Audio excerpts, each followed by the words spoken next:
बोचीचं कसं झालं माहिती आहे, डुबत्याला वॉटचा आधार तसं झालं.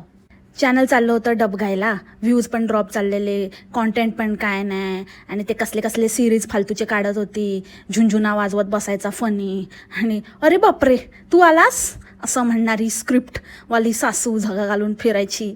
तर अशा सगळ्या कॉन्टेंटमध्ये काय नाही, बोचीची झालेली गोची.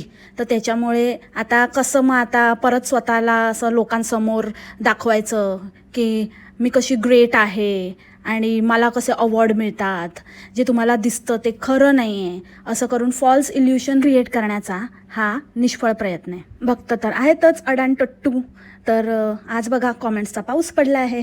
काही रियालिटी चेक न करता, मागचा पुढचा विचार न करता, खरं खोटं याची शहानिशा न करता आपले चाललेत आपले हिचे बोचोलाल करण्यामध्ये मगन. असे टट्टी व्लॉग्स कोण पण रोज बनवून टाकू शकतं.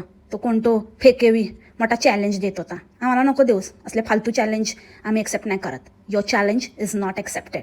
बट हॅन्स अगेन प्रूव्हन की ह्यांना क्वालिटी मॅटरच करत नाही, फक्त क्वांटिटी मॅटर करते. रोजच्या रोज 4-5 व्हिडिओ तेच टाकले की क्वांटिटी वाढली पाहिजे. मग त्याच्यामध्ये क्वालिटी शून्य असलं, हंडाभर पाणी ओतलेली असली तरी चालेल, पाणचट कुठची. एनिवेज याच्यावर डिटेल्ड पॉडकास्ट घेऊन मी येईनच. तोपर्यंत स्टे ट्यून्ड. आणि आपल्या आर एम भाईने एक सॉन्ग डेडिकेट केलं आहे. So कविराज्ञी R M Rupali Murkar यांच्या लेखणीतून.